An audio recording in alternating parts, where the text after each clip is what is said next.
Chapter 12:11. Anthony on tour, tourists, but ants. The sack of the Silver City marked a point of no return in the Great War. Though the ants turned back, and did not commit the final blow against the child emperor, none within the Atrium Empire could ever tolerate peace from that moment onward. I believe the colony knew that. I believe they never intended for there to be peace in the first place. It was simply their way of letting the rest of us know the stakes they were playing for. Excerpt from Reflection on the Great War, by Gonvas. Smith Ant was in heaven, or hell, depending on the moment. Everywhere she looked, she was surrounded by fabulous metalwork that she didn't understand, which was good. On the other mandible, everywhere she looked, she was surrounded by fabulous metalwork that she didn't understand, which was bad. Reveal your secrets to me, she demanded, staring at a rubbish receptacle. It's lucky the humans can't pick up what you're saying, Cobalt observed. None of them would trade with us because of your babbling. Smith Ant clacked her mandibles in irritation. Metal talks, she replied flatly. By observing the patterns, the lines in the metal, the sound it makes when struck, there are 1,000 ways to learn about it through observation. That doesn't mean you should go around threatening people's front steps. Metal talks, and I like to talk back, Smith Ant said, unbothered. Cobalt laid a sympathetic front leg on the back of her friend's carapace. You've been too lonely, haven't you? Get off of me. The smithing expert shrugged off the leg, waving her antennae in irritation. Stop being ridiculous and focus on what the eldest asked us to do. We have a guide, let's make use of the time and get what we came for. Of course. Just stop yelling at the lampposts. Fine. Everything all right? The Brathian mage, Irisod asked. Yes, of course. Is it this way to the metalwork district? Yes. This is Silver Street, and just up ahead you can see where the district starts.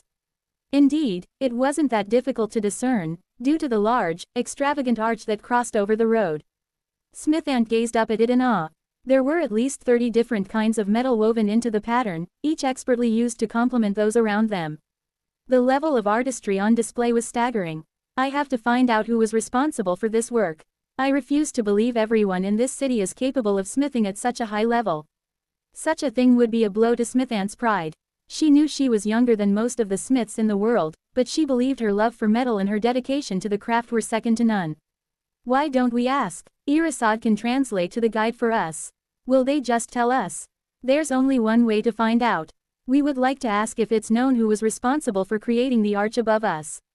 I'll ask. The 3 members of the trading group were under escort when moving around the city, as all ants were required to be. Not that the 2 ants felt threatened, their guide was an old lady who volunteered for the role, apparently. She and Irisod exchanged words for a moment before the reply came through. It seems the majority of the public works in the Silver and Golden City were to some extent the work of the smith Gillen. He was the lead smith commissioned by the Child Emperor to construct the capital, along with the many sculptors and architects. She continued after a moment's thought. I probably could have told you that myself, but I wasn't certain. Gillen is a legend, even to this day. The method he used to shape the soul silver and heart gold to create the twin cities died with him. I shouldn't be surprised that something like this was his work. The method was lost. Smith Ant slumped for a moment, all her enthusiasm gone. She was dying to know how it was done. No matter, time to get moving. There was an entire district of metalwork to see. Gathering herself, she followed Cobalt and Irisod under the arch and stepped into the district proper. Immediately, she felt at home. The roar of the forge, the ring of the hammer, the sound of singing steel all around her. It was just like being back in the workshop. Except there was less noise here. In the nest, there were thousands of forges running day and night. There were many people in the street here on business, and many of the shops had displays out the front, or people talking constantly, appealing to the people passing by. Plentiful noise, color and light, which in Smith Ant's opinion, distracted from the purity of the craft. Though it appeared to get Irisod's attention. This is perhaps the best place in Pangara to come for metalwork of all kinds. It's famous, and can be extremely expensive, she told them. Smith Ant and Cobalt paused for a moment. Expensive in a way that's justified. Or not, they hadn't forgotten their previous trading experience. Paying more than a thing was worth went against their fundamental principles. The mage looked at the 2 of them and sighed. The question of price is more nuanced than what you 2 seem willing to accept, she began. Prices are inflated on this street, because of the reputation that it has, and the number of customers willing to pay. There's no shortage of people in this city willing to pay high prices for good work. Smith Ant snapped her mandibles together. If we can get what we want somewhere else without paying more, then why wouldn't we do that? Inflated prices are inflated prices. But they aren't inflated. Well, some of them are, but for the most part, this is what people in this city are willing to pay, so the prices are correct. It's all about the local market. The two ants waved their antennae as they considered. Let's just see what we can find, Cobalt suggested. If we judge they are overcharging, we can look elsewhere. Fine, Smith Ant ground out, now eyeing the whole district with distrust. This place better live up to its reputation. I don't want to have gotten all excited for nothing. Chapter 1212. Anthony on tour, the ants go shopping. Given the bustling streets and crowded storefronts, it was sometimes difficult for the two ants to move freely down Silver Street. It was only thanks to the presence of their guide that they were able to travel freely and not be attacked by the many monster hunters searching for weapons and armor. Eventually, they managed to make their way into a store and start poking around. What do you think? Cobalt asked as she ran her eyes over the merchandise. I can tell that the materials used are rare. The mana running through the metal is very dense, and flowing smoothly, but there doesn't seem to be anything super impressive about it. These swords match your description. They're extremely well made, and of good quality metals, but we've seen such things elsewhere. Perhaps we were expecting too much. What are you thinking about, you two?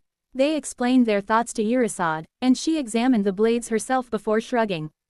I'm hardly an expert. Let me grab a store clerk.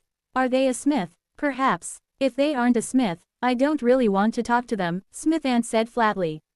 I'll ask. As it turned out, all of the staff were proficient to some degree in the smithing arts, which satisfied the fussy ant's requirements.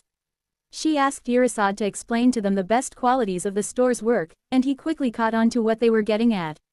He says that his store is famed for its durable and long-lasting arms and armor. There was a fair bit of praise for your fine and discerning eye thrown in as well.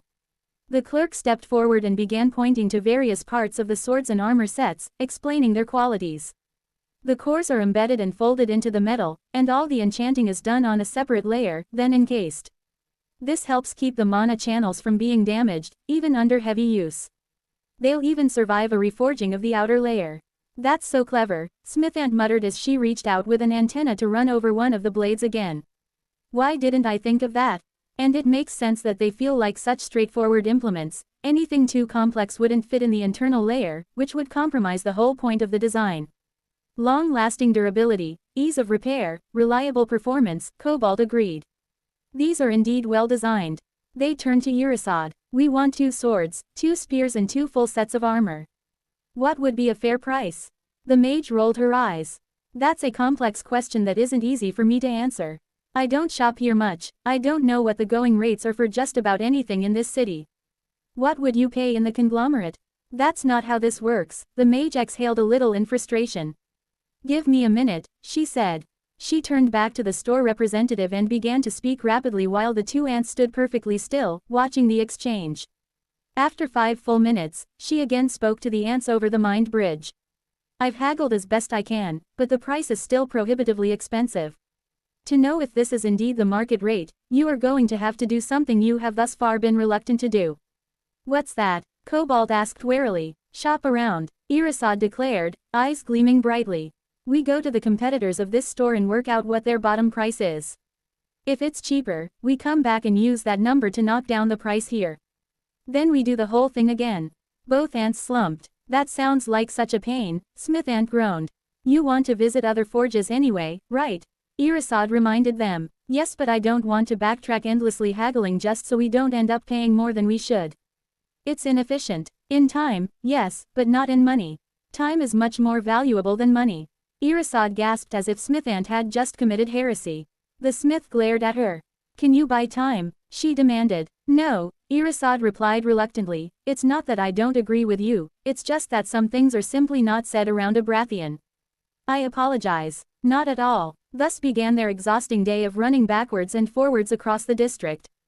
They inspected ingots in one forge, carefully selected a range of specimens, allowed Irisad to haggle over the price, then left to another forge and did the exact same thing. Then again, then they returned to the first forge, some more haggling ensued, and finally they made a purchase. It was nonsense. As they rushed from place to place, Irisad gleefully engaging in vigorous negotiations in each, the extraordinary capabilities of the local smiths revealed themselves. No matter what someone needed, it was found here. The most delicate and refined metal furniture. Weapons and armor of every size, shape, mana affinity and purpose. Wire, ingots, even custom-designed anvils. If it was made of metal, or even could be made of metal, it was for sale. Some places were small, with only a single smith, while others were large, with a dozen forges and teams of workers putting metal to the flame and selling to customers. It was the differing philosophies of metalworking that caught Smithant's attention the most. Some, like the first place they visited, concentrated on durability, while others focused on pure performance. Lighter metals, more conductive to mana, in one store, would be replaced with heavier metals, greater rigidity and less emphasis on enchanting, in another. Some armor was designed to crumple, others to hold firm. Then the sheer variety of techniques. Of the dozens and dozens of different types of metal, each was handled a dozen different ways across the many different forges, each method emphasizing a different property of the base material. It was almost overwhelming, and Smithant wanted to buy everything in sight, but knew they couldn't afford it.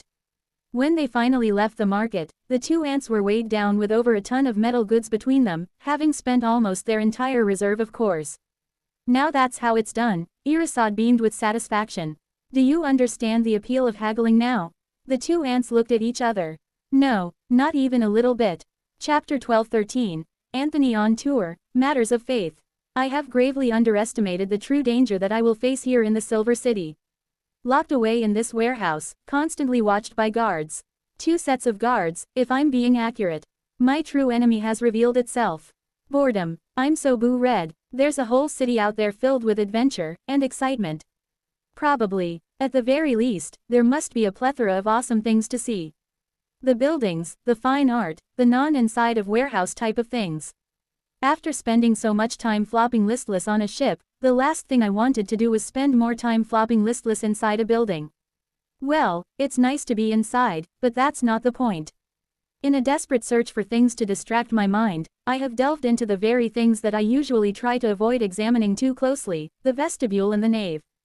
With only 10,000 ants around, the energy flowing into the vestibule is a mere trickle of what it usually is, and separating out the individual threads from the flow is a breeze. Meaning, I can keep tabs on any individual or group of ants without really having to try. Normally, I don't like prying in this way, but I'm bored as heck, so it's been fun to see what's going on around the place. The other thing I've been investigating is the nave, the various presences within it, specifically the 4 golden figures standing against the wall. I know they came on the trade mission, but I haven't found a good moment to talk with them, really. Unfortunately for me, there's no possible way for me to avoid it anymore. In fact, I welcome the conversation, given that I have nothing else to do. I'm like a guy finally pairing all his socks to avoid trying to calculate his taxes. So, I reach out to the pair via the nave. Hey there, it's me, Anthony. The big lad, Jern, I think his name was, reacts in his usual calm way, but the girl, Alice, falls off something, judging by the way she yelps, then cries out again. Sorry if I surprised you, I'm not sure how I can give you any warning when contacting like this. Anyways, can I get you two to pop over to my warehouse? We should have a chat to try and work out exactly what's happening here. They both agree, Alice with a significant amount of muttered grumbles, but it isn't long before the two of them appear in front of me. It's tempting to keep using the nave to speak with them, but that's probably rude, or something. They're right here, so a mind bridge will suffice. Hey there, gang, how are we enjoying the tour? They look at each other before Jern shrugs casually. It's been fine, he replies. I never thought I'd get the chance to see the 4th stratum like this. It wasn't that long ago I was on the surface. No, problems with mana sickness. Nothing out of the ordinary, he says, rubbing at the back of his head. It's been mild for me. I have a few issues, Alice says, starting out strong but quickly wilting. She gathers her strength to go again. We almost died when that giant hunk of rock almost fell on the fleet. I thought this was supposed to be a trade mission. Shouldn't we be safe? Jern shifts his feet uncomfortably, but it's not really an unreasonable complaint. All of the people aboard the ships were put in great danger when the Golgari decided to do that. The morons. Totally agree, that was a bad move from the authorities in Greystone, and we aren't happy about it. There's no reason to bring your complaints to me, though, I was also at risk. In fact, it was me who saved everyone, remember? Recalling the terrors that they experienced, the two humans grow pale, but decide not to point out the danger that I put them in. For which I'm grateful. Jern raises up a hand and I point an antenna at him. Yes, Jern, what's up? I was just wondering if we should kneel or something. I think Priest Bane would be mad at us if we just stood here. Alice starts as if she's just realizing the same, then turns to stare up at me again. I stare back. There's really no need for that. Just because I'm the Great One, or whatever he calls me. I didn't ask to be worshipped, and I'm certainly not a god. Actually, should I say that? These two received unique classes from the system, which they probably wouldn't have gotten without some level of faith in what the stupid priest has been spreading around. Alice seems confused by my declaration of non-godhood, but Jern is more direct with his thoughts. You aren't a god, he asks me. Of course not. But I feel a strong, sort of spiritual connection to you. Ah, that's true. They are linked to me in a way that could be described as spiritual. That's just an effect of your classes and my species. Your species allows for spiritual connections. Jern asks. This guy, his expression is totally innocent, and even Alice is looking less troubled the more he talks. Worst of all, I can't really refute it. Sort of I hedge. I take in will from those who heck. There's no good way to say this. From those who have faith in me. Jern says. That's it, just. That doesn't make me a god. Lots of monsters could do the same thing. Have they? Goo. Not that I'm aware of. Damn this guy. Look, just because Bane says something about me, doesn't mean you need to believe it. I'm not some messenger sent by the system to light a new path, or whatever he goes on about. I'm an ant monster who just happened to help out some people, that's all. Jern nods solemnly, and I think I might have finally gotten through to him. Then, didn't you imply that you might know who is behind the system? He asks, perfectly straight-faced. Ali's head whips around to stare up at me again. No, I say, my mental voice rising a few octaves. Not at all. I hold for about 5 seconds before I break like a Kit Kat. Look, I don't know if he runs it, I never ask the guy. Honestly, I could ask him, but he's odd about what questions he wants to answer and which ones he doesn't. Jern blinks slowly, then nods. He says. Gah, this is not going how I hoped it would. Shouldn't a god be like, super powerful and stuff? I'm just a big monster. I watched you almost blow up a mountain. Oh yeah, it's true that not every monster can do that. I mean, the only reason I can is because I happen to stumble into gravity mana thanks to my knowledge from Earth. But how do I explain that to them without coming across as even more sacred? If it's all the same to you, Mr. Anthony, the big lad says respectfully, I'll keep thinking of you as. My God. Alice looks towards him, then nods her head, most of her hesitation gone. I slump to the ground in defeat. Fine, don't say I didn't warn you. Putting all that aside, talk to me about this class of yours. Chapter 12-14, Anthony on tour, Knights Templar. So you guard my sanctum? What the heck does that mean? We don't know, Alice replies, that's just what the description says. She seems to be finding her equilibrium again, though she oscillates between being unwilling to look at me, and a feisty stare. The only sanctum I can think of involves a great deal of torpor, willing and unwilling. Given the appearance of these two within the nave, I'm guessing that qualifies as the sanctum named in their class description, but how the heck did they defend it? Defend it from what? The mere fact that the class describes them as defenders, means the nave can be attacked in some way, right? The implication is pretty clear. It's kind of worrying that the possibility exists and I have no idea how it's done, but at least I have some measure of protection. Hopefully. From my perspective, I can see a possible sanctum, but I have no idea how you protect it. Do you two have any clues? Jern and Alice look at each other briefly before Jern rolls his shoulders and turns back to me. No clue, he says simply. He's direct, this guy. I like him, even if he's way too stubborn. I can say this, he begins slowly, I think I feel stronger while I'm around you. You what? You feel stronger? He nods, and Alice hesitantly agrees. Being close to you is empowering us in some way. Damn it, I know what's coming next.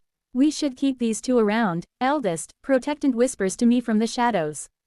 They could help defend you. I'm not increasing the number of babysitters. I already have you 20 and that's pushing the limits. It's almost impossible to tell we're even here, she mutters. I can tell, easily, and I'll never explain how. Gway hey, I'm sure protectant, Guardian and the others have figured it out by now, or at least have gotten close, but there's nothing they can do about it, even if they do know. No hiding from me, you pains in the back zone. To learn more, I think we are just going to have to level you up, and any other of the Templars who show up. These two were the first, but they aren't the only Templars out there.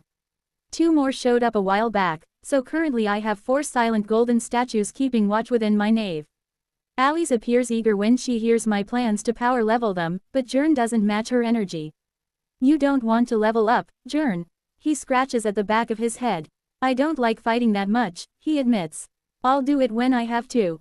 Didn't this guy literally go on a crusade? Maybe he feels like he was forced into those fights. That can't be right, they literally conquered cities. I won't force you to do something you don't want to, but if there's one thing we aren't short of here in the dungeon, it's monsters that need whacking.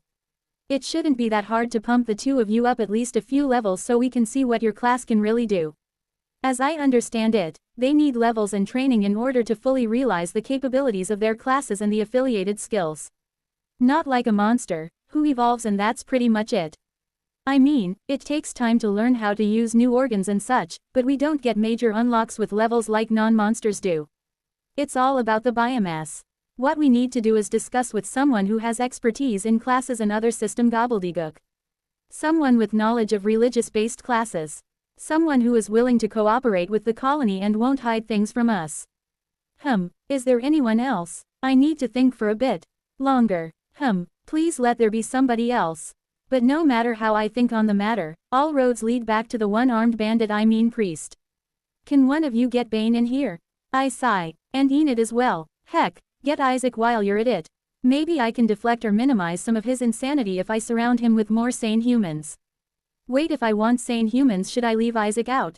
Too late, Alice has run off before I was even finished talking, leaving me and Jern standing around awkwardly. Well, I feel a little awkward. Jern seems to be feeling perfectly at ease, as if he were standing in a field watching the crops grow rather than a metal warehouse with a mythic monster. This guy seems totally incapable of flight, he simply can't be flapped. What do you think of the Silver City? I ask him. He looks around vaguely. It's nice, he replies. Conversation dies pretty quickly at that point. Luckily, we don't have to wait long for Alice to return with our most wanted. Before I even see Bane, I latch onto his mind with a bridge. Do not shout at me. Yes, I did shout that instruction at you, but I feel like you deserve it. I'm honored, Great One. Damn it, I hear a thud just outside the entrance, but before I can investigate, the priest comes into view, scuttling forward somehow on his knees with his face pressed into the ground. I apologize for lack of control, he says, voice quivering with emotion. This guy is just exhausting. Jern seems happy to see him, while Alice appears somewhat concerned to see him bowed down so low. Enid, at least, looks like a normal person should. I think. Hey, Enid, how are you enjoying the tour? It's been wonderful, the old woman smiles. I never thought I'd get the chance to see some of these places. The Iran has been a wonderful host. She's taking good care of you. That raises the Brathian up a few steps in my esteem. That's good. Isaac, how are you? How's your mustache? I have to ask since he won't stop stroking or twirling the dang thing. I had it treated at a salon today, he says, eyes gleaming. I'm very happy with the result. Are the Legion around? Wow, what does that have to do with anything? Yes, of course they are. The fleet is out there, some of them came ashore, we know that much. There's also a significant Legion fortress here with a large garrison. So, yes, the Legion is all over the place. His smile widens to a creepy degree. That's good. You're weird. Now, I have questions, and here I expand out the mind bridge to connect everyone together. I'm trying to learn about these Templar and their class. I'd like some advice. Of course, GRE. Shut up. I will make this guy be quiet someday if it's the last thing I do. Chapter 12-15. Anthony on tour, further matters of faith. Ahem. I apologize for my outburst, I will control myself. You'd better, Enid snaps, rubbing at her temple. We're all linked together with this bridge, Anthony isn't the only one getting a headache from your shouting. I am ashamed. Geez, just take it easy, alright. I'm massaging my own temples with my antennae. Dealing with this guy is always such a pain. You're the best person to provide information on something like this, so try to hold it together so we can ask some questions. The priest remains on the floor, his face pressed into the ground. So are you getting up? I believe it will be easier to control myself if I remain in this position, unable to lay eyes on your magnificence. This freaking guy. Enid rolls her eyes and even Alice looks a little uncomfortable at his antics. I'm not wrong, right? This guy is way too weird, right? Fine, let's just get on with this. These two have a Templar class, of some sort. Is there anything similar in your knowledge of the system? There isn't, Bane replies. And I can feel the tension in his thoughts as he rigorously tries not to burst out with some nonsense. In my opinion, for such a class to come about, direct contact with a divine entity, excuse me. Before my many-lensed eyes, he turns his head to one side, shoves his fist in his mouth, and screams at the top of his lungs, eyes bulging from his head. This goes on for far too long, before he shifts back to face in floor mode and resumes speaking. Direct contact with the divine, Great One. Although there have been priests and the like all over Pangara ever since the system descent, classes related to specific beliefs and individuals either don't exist, or are kept secret. My money is on the latter. I'm sure there's plenty of classes that are tailored to specific individuals or circumstances. For example, why is the ruler of a trium called the Child Emperor? Never the Middle-Aged Emperor, or Sundowning Emperor. Either they have an elixir of youth, or there is a more specific reason. Perhaps that is the class title. So what you're saying is that the emergence of the colony and our mixing with people has brought about changes in the system. We knew that already. And cavalry, and priests, and all sorts of stuff.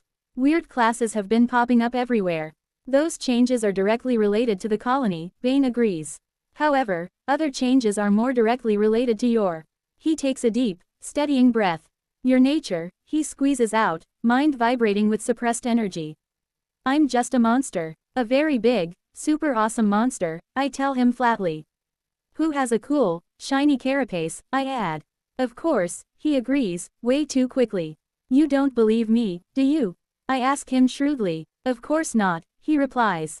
Damn it. So, you don't actually know how this new class works at all, do you? I'm afraid I don't, Great One. If I have displeased you, allow me to cut off my arm in repentance. You've only got one arm left, man. Treasure it a bit more. I will. I'm exhausted. It's at this point Enid chips in.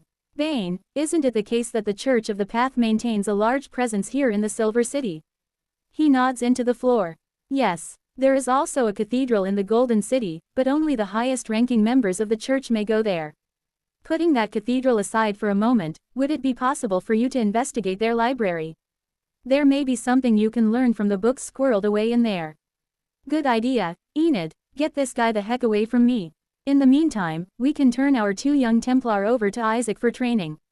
I'm sure he can help make something of them. Isaac pauses in his mustache twirling for a brief moment. Isn't one of them a mage? How would I help with that? You know mages, Isaac, Enid tells him patiently, human mages who are used to fighting with the colony. Don't you think that's what Alice needs? Sounds like everyone has something they can be doing, then. I announce happily. Not me, Enid points out. Go nap. Now everyone has something they need to be doing. Everyone out. I'm going to take a snooze myself. If I may, Great One, Bane speaks up. Enid has brought up a good point, and I will gladly do this research. However, there is another thing that I wish to bring to your attention. He got through that whole speech without spasming in some weird way. In fact, I can feel his mind is unusually steady. Go ahead, Bane, I'm listening. Such joy. Stop. Breathe. Again. Now continue. He masters himself with difficulty. The Church of the Path is strong here. Very strong. They preach, as I once foolishly did, that supremacy over this world can be achieved through the system and the destruction of monsters. They are vociferously against cooperation with monsters, even to the point of advocating for the eradication of the Sophis for many years. So you're saying they aren't going to be fans of the colony? They will do everything in their power to destroy you, he says with unusual seriousness. To them, the colony is a resource that must be exploited as a matter of faith. I want to encourage all members of your family to be on their guard while inside the Silver City. You think they would attack us? I fear they would do much worse. Chapter 12:16. Anthony on tour, hit the books. A divine mission, a holy order. Bane found it difficult to contain himself as he made his way into the city, leaving the warehouse compound occupied by the Great One, his family, and the rest of the trade mission. Such was his energy, he found himself trembling from head to toe. His feet were on the ground, but his spirit soared into the air. With every stride, he longed to declare the truth, to speak of the new way, unveiled through the grace of the Great One upon the world. However, such an action would assuredly result in his death, and it was not proper for him to martyr himself at this time. There was too much to be done. The great labor, laying down the new path atop the false, was painstaking work and needed to be completed brick by brick. For all of his flaws, of which there were many, Bain was aware of his position. His task lay not only in placing bricks, but in recruiting others to the cause, rallying the people around the Great One. So, he must live on, which meant the many unbelievers around him went unenlightened. Each person who walked by without hearing of the new way sent a shard of pain directly into his heart, but he held firm, as was his duty. What the passers-by thought of this twitching man, frequently brushing tears from his eyes with his one hand, is probably best kept a mystery. Eventually, he reached the grand cathedral that formed the center of the church's power in the Silver City. Atop a grand staircase, the shining, silver edifice was a marvel to behold. Huge in scale, impressive in artistry, it truly was an incredible sight. However, Bain found it didn't move him as perhaps it once might have. The statue, 50 meters tall, of the smiling, wizened figure who represented the path, looked down on the streams of people moving in and out of the compound with benevolence. Where once the robed figure, with his large hat and luxurious beard, had seemed so wise, almost all-knowing to Bain, now he knew of the deeper truth. There was another way. With a set of priestly robes the Brathians secured for him, Bain shrugged his shoulders and walked up the stairs. Before him yawned the wide-open entrance to the cathedral itself, the booming words of a stirring sermon echoing out from within. He didn't enter. Instead, he turned to his right and moved to the side. Less of the public moved here. Instead, it was mostly priests and staff, carrying books and other documents, going about the work of the church. It had been so long since he'd worn the traditional robes, and he felt quite uncomfortable without the antennae on his head, but he pressed on, determined to learn what he could. "Welcome to the library. How can I assist you on your path?" Bain started as he was intercepted the moment he stepped foot within the building. Dressed similarly to himself, the man who accosted him was clearly not a normal priest, as evidenced by his robust physique. "Oh, yes, one moment." Bain fumbled through his robes until he found what he was looking for. "Ah, here," he said, handing over his medallion of office. "A moment, Father." The man took the finely shaped metal disc in one palm and placed the other over it, reading the mana contained within. "You're a long way from your flock, Father," he noted. Evenly. Bain nodded. "The waves caused much destruction," he said sadly. "My people have gone through a great deal since the destruction of Lyria. I can only imagine the strange twists of fate that brought you to the fourth stratum. Regardless, you are allowed entry. You can access the index at the desk once you are inside. May the path guide your way. Quote. And yours." He longed to enlighten this man as to the true path, but with great effort, he held his tongue. "Why are you holding your tongue, Father?" "Thno Rethan. Ethkov me." Not wanting to interact further and risk depleting his willpower, Bain scuttled inside. The library was enormous, a great repository of knowledge, built up by the church for over 1,000 years. Although it would have been impressive to see all the texts in a single, open space, that wasn't how they were stored. Instead, they filled room after room within the library complex, each indexed and catalogued, filled with shelf after shelf of volumes. Immediately inside, the great index could be found, a row of enormous books, each tended by a robed priest or priestess.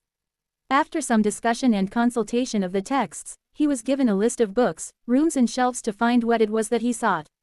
Thankfully, there was precious little speech within the library, so Bain felt safe, believing none would engage him in conversation as he worked. For the next few hours, he toiled away in the depths of the library, hunting down the books he needed, reading in the alcoves provided, taking notes. It was easy to get lost in the work, and there were several revelations that caused his brows to rise. However, his concentration was broken when a soft voice spoke over his shoulder. "Father Bain, if I might have a moment of your time." Disconcerted, he turned to see a smiling priest had approached him, hands folded within his robes. "Ah, I didn't mean to surprise you. I learned that a priest assigned to the Lyria region of the surface had entered the library." "Is that you?" "It is," Bain stated, a little reluctantly. Why was this person approaching him? Why would he care about a tiny frontier surface kingdom that no longer existed? "I see I have confused you," the man smiled. "Worry not. I merely have some questions about the misfortune which plagued your people. My name is Alir Vinting, a grand priest of the way. Bane hurriedly ducked his head in an improvised seated bow. There is no need, Alir said, raising a hand. May I have a moment of your time for discussion? Of course, Grand Priest, Bane hurriedly assented. You have but to ask. Chapter 1217, Anthony on Tour, Silver Scrapes. Enid enjoyed spending time with Iran Thoris, though the Brathian negotiator was often busy, such as now. But the retired merchant was content merely to be present and soak up the energy of frenzied trading.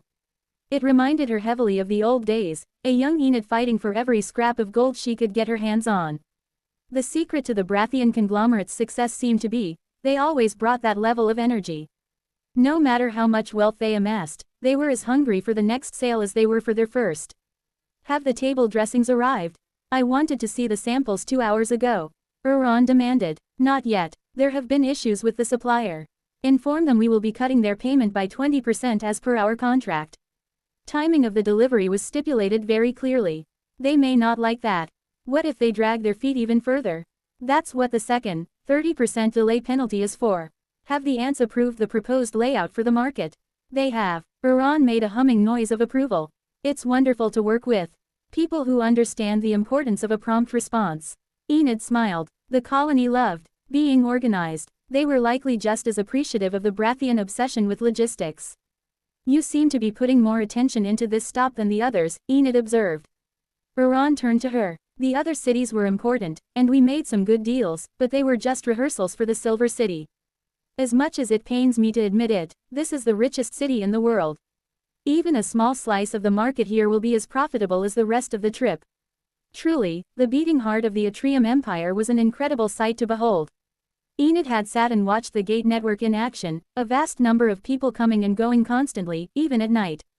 The docks were just as busy, an endless flow of ships unloading cargo and people, tourists, merchants, monster hunters, all coming to see the sights and seek their fortunes. It truly is a remarkable place, Enid sighed. I certainly hope you find success here. The Brathian smirked. Me too, she said. There's so much money on the line I can practically smell it. If all goes well, the colony will see an influx of cores greater than they ever expected. All of which would flow to the grubs, empowering the next generations of ants. It would be interesting to see what sort of difference this trade mission would make to the colony.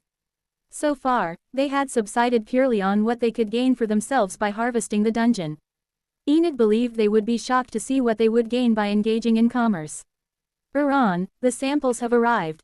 Finally, let me see. A sweating merchant stood by several mock-up stalls nearby, an apologetic expression on his face. The Iran was not in a forgiving mood, stalking around the stalls with a critical eye. The lace didn't hang properly. The trim wasn't up to standard. The sculpting on the legs wasn't fully symmetrical. To Enid's trained eye, the complaints were legitimate, but only barely. To the Iran's eye, even the slightest issue was as glaring as an ink stain on a cotton blanket. Eventually, her approval was given, but only begrudgingly. Had the contracts not already been signed, the formidable Brathian would surely have demanded even further discounts. Have you decided on a venue? Enid asked when the inspection was complete. Of course. The Tessisland Dome was booked before we departed the conglomerate, Iran replied with satisfaction. I presume that is a good thing. Enid laughed. It's a great thing. It cost a fortune, but it's well worth it. The Dome is a prestigious and beloved venue here in the Silver City. Just being there will draw many eyes and increase our exposure. It seems things are going well, then. Let's not count our gold before it's in the vault, Iran cautioned. There is still much to be done. How is Anthony, by the way? I heard you went to visit him earlier in the day. I think he's struggling with isolation somewhat, Enid replied after a moment of thought. He doesn't cope well when he can't move around, in my experience. Iran nodded. That's my sense as well. I hope he can hold on a little longer. One more day, then our stalls will open, and of course I want him present. A visible sign of the colony's strength and majesty. Don't describe him like that when he can hear you, Enid warned her. He's puffed up about his appearance enough already. The Brathian laughed. Yes, well it can't be helped. He is a very impressive monster, no matter how we slice it. The people here aren't easily impressed, but even they will flock to take a look at the strongest ant monster in the history of Pangara. And hopefully buy some tea and furniture while they're there. Of course, the Iran flashed a grin. Are there any concerns about security?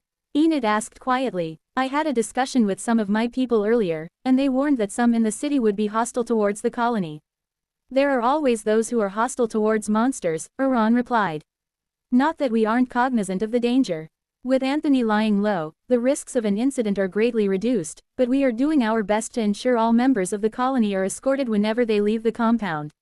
So far, there haven't been any issues, but we will continue to be cautious. Good. I think I will go and let Anthony know. It will put his mind at ease. Please do so. Remind him to be on his best behavior tomorrow. One day of trading will make or break this partnership. I want everything to be perfect. I'll let him know. I'm sure he didn't come all this way to ruin things at the last moment. The moment she said the words, Enid felt a chill run down her spine. She should know better than to make such proclamations where that particular aunt was concerned. Chapter 12:18. Anthony on tour, time for tea. As a representative of the colony, the eldest became an invaluable asset over time. With their unique ability to speak to anyone and hold the family's interest at the forefront of their mind, the eldest was a fearsome negotiator. In many ways, they became the weapon of choice for the colony in our diplomatic efforts. A stable presence, who never lost sight of the main goal, and who could overwhelm others with the sheer force of their monstrous presence. Of course, as time passed, it became almost impossible for them to rise high enough in the dungeon to speak with other representatives, but the eldest was always willing to serve the family, despite the pain. That is why we repay them in kind. Regardless of the pain. From the private notes of Diplomat. Anthony. Hey there, Enid, I thought you were going for a nap. The old woman huffs, her hands on her hips as she glares up at me. Just because you tell me to go and sleep, doesn't mean I will. Do you seriously think you're the boss of me? I wouldn't dare. However, it does sound like you might be in need of a full medical. She draws back in horror, eyes darting to the dark corners of my warehouse. You wouldn't. Is it really that bad? I ask, amused. She's been abducted by the healers a few times. It's important that we make sure she's getting the best possible care. After all that she's done for us, it's the least we can do. I dislike being treated like an invalid, she shudders. Those healers wouldn't let me walk unaided until I started hitting them with a stick. They didn't mind that I hit them, but they felt it demonstrated I was stable enough to move around on my own. The picture of a fed-up Enid swinging a walking stick at the healers is so out of character I can't help but laugh. That really happened? I'm not sure I believe it. Oh, it happened. I'm old, Anthony, not dead. That's the entire point, old woman. We want to keep you old and not dead. I've had a good life. I accomplished more than I ever really expected to. I'm happy to go when my time is up. Bah, I refuse to believe you aren't enjoying this trade mission. All this travel, admit it, you're having a great time. I am, she smiled, it's been very enjoyable. May as well stick around, then. More enjoyable things are bound to happen. Stop pestering me, she scowls, but I can tell she doesn't really mean it. I came over here to discuss a serious matter, not to be coddled by you ants. Oh, serious matters, You know I like to keep those as far from me as possible. I'm allergic. Very funny. Iran sent me. Apparently, there are some officials from the city who wanted to come and meet you ahead of the market opening tomorrow. It's not really possible for her to deny them, given where we are. Is that all right with you? Sounds like it has to be, doesn't it? I sigh, pushing myself up. Just how important are these people? Is it the head of the fire brigade?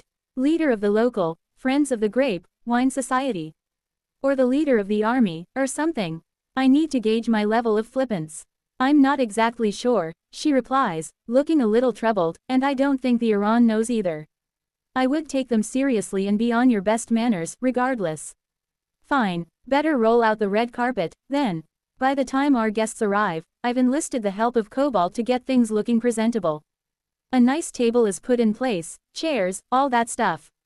The bakers get to work and we have a fine selection of cakes and, of course, the colony's finest tea steaming in a self-heating pot. Naturally, I get my own cup and slice, extra size for my tier 7 frame. The tea is delicious, I have to say. I wasn't really partial to tea as a human, unless boiling leaves and weeds counts as tea. I think they have to be specific leaves. For whatever reason, I decide to get Jern and Alice to stick around on either side of me, wearing something semi-official looking. They're guardians of the sanctum, or whatever, so they may as well be around. I also take the unusual step of demanding that Protectant and her 20 be visible for the meeting. If someone who shows up can detect them, then it's going to be a bad look for us having them hovering around all suspicious like. 2 hours later, as evening is beginning to descend, our guests arrive. Naturally, they aren't unaccompanied, and a fairly impressive gathering of soldiers arrive, each wearing ornate armor that seems to gleam with an internal light. Combined with the guards they already have around me, this is starting to feel excessive. There's an official group surrounded by all this hubbub, but from them, a single mage steps forward, a man in official-looking robes, who reaches out to me with a well-crafted mind bridge.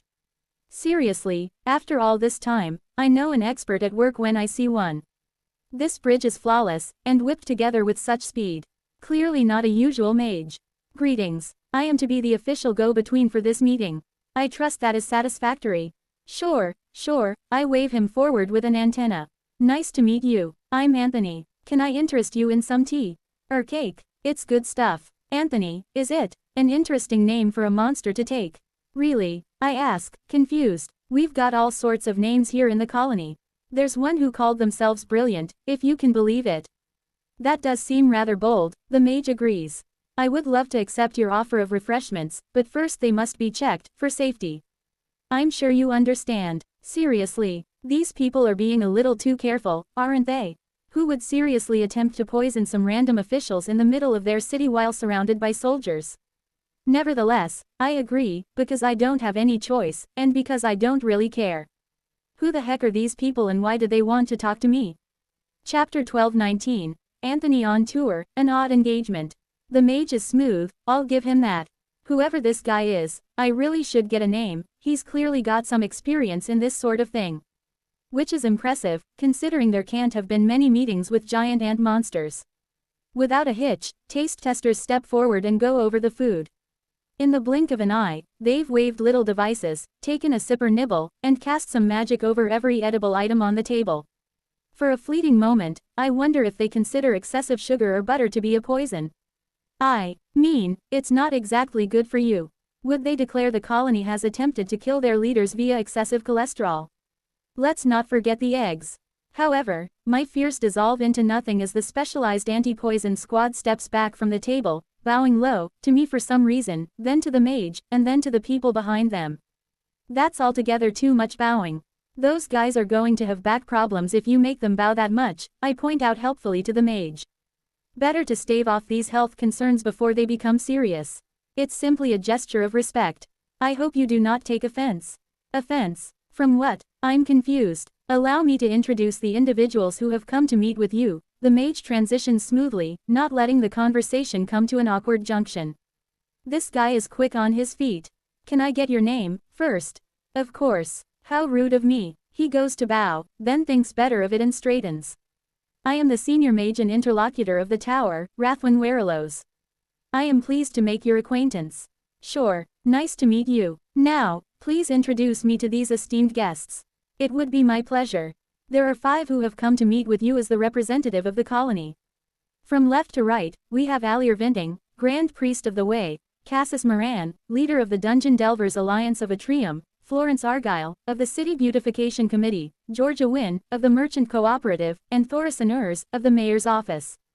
So, not the mayor. No, a member of the staff. Just to clarify, the Beautification Committee is actually quite powerful in this city, am I right? Oh, very. Keeping the Silver City as finely polished a jewel as possible is in the interests of every citizen.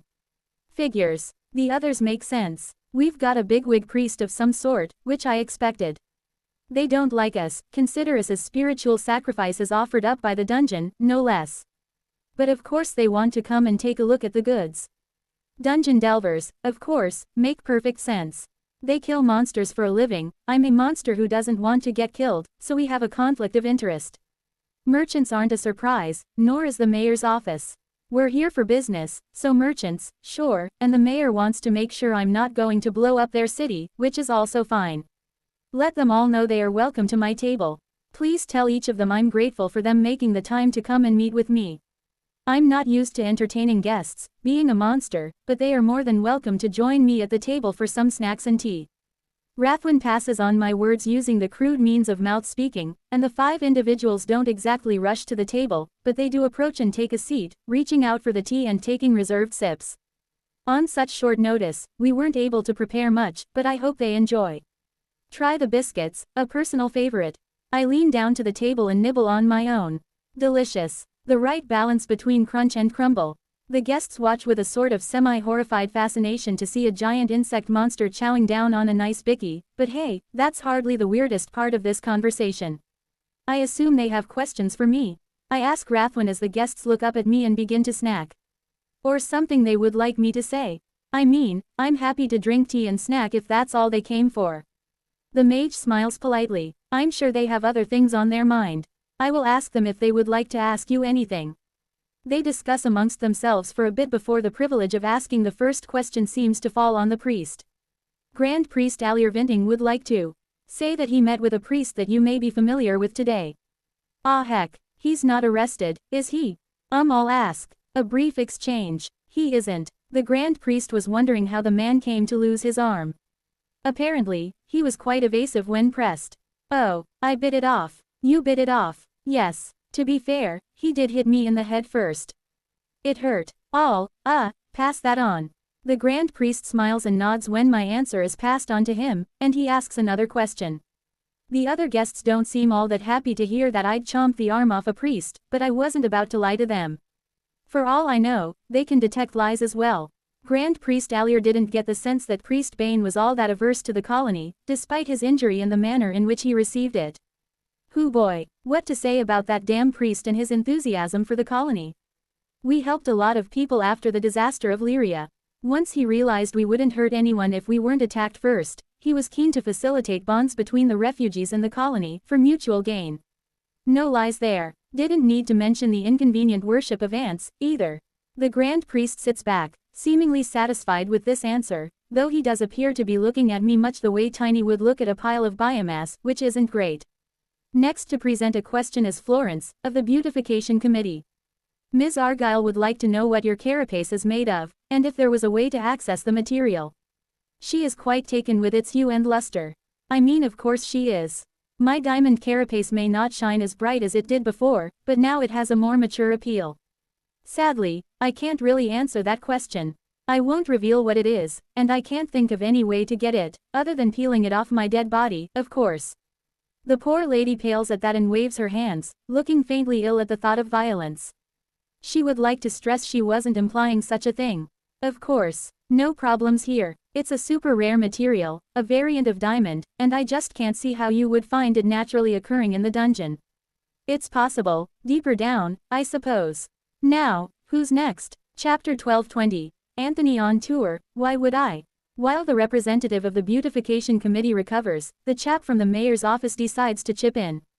Mr. Urs would like to ask if you have any designs to enact the same level of destruction you visited upon Greystone against the Silver City. Really, they're just going to come out and ask me that? Is the Silver City planning on dropping a mountain upon my head? He says they aren't. Well, I don't see that we'll have a problem, then. To be clear, I didn't intend to harm Greystone at all. My only intention was to protect my family, the Brathian trade fleet, and myself. Some words are exchanged. He asks if you expect them to believe you damaged the mountain by accident. Rathwin, the mage doing the translating, doesn't seem convinced either, judging by his tone. I shrug my antennae. Doesn't really matter if you believe it or not, does it? I don't intend to harm the Silver City at all, and I've been isolating myself here in this warehouse to minimize the chances something goes wrong. I'm here under supervision day and night. I can't see what I could possibly do to reassure you more than this. They must have some manner of determining intent, otherwise what would be the point of that line of questioning? Perhaps Rathwin is such an advanced mind mage he can sense whether or not I believe my own words. That's pretty crazy, if true. The theory gains credibility when Mr. Urs leans back in his seat, seemingly satisfied with what the mage has had to say to him. Then Georgia Wynne, from the Merchant Cooperative, whatever that is, has some questions for me. These are easier to answer. All she's interested in is sweet cash money. We ants are here to sell, and she is one of those looking to buy. Rather quickly, the general inquiries about quality and volume give way to what she is truly interested in. She would like to ask if all trade with the colony is required to go through the Brathian Island conglomerate, or if it is possible to negotiate directly with you or a representative. Aha, they want to cut the Brathians out of the deal. Our agreement is rock solid, as far as I'm aware. You need to deal with Thoris if you want to get around it. In the end, I think it's better for you this way. She raises her brows at my suggestion, and the mage passes her words to me. Better for them, they have to haggle with the fiercest traders in the world who will squeeze every drop of profit they can from the goods you are attempting to sell.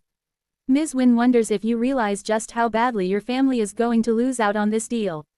I guess most would probably come to that conclusion. She probably thinks that Iran and her husband are robbing us blind and we're too young and naive to realize what's happening. Probably all the merchants we've dealt with during the previous stops thought the same, thinking that the Brathian Island conglomerate is paying us a pittance for our wares and then jacking the prices right up when selling them on. It doesn't really hurt us for them to believe that. In fact, it might even be better.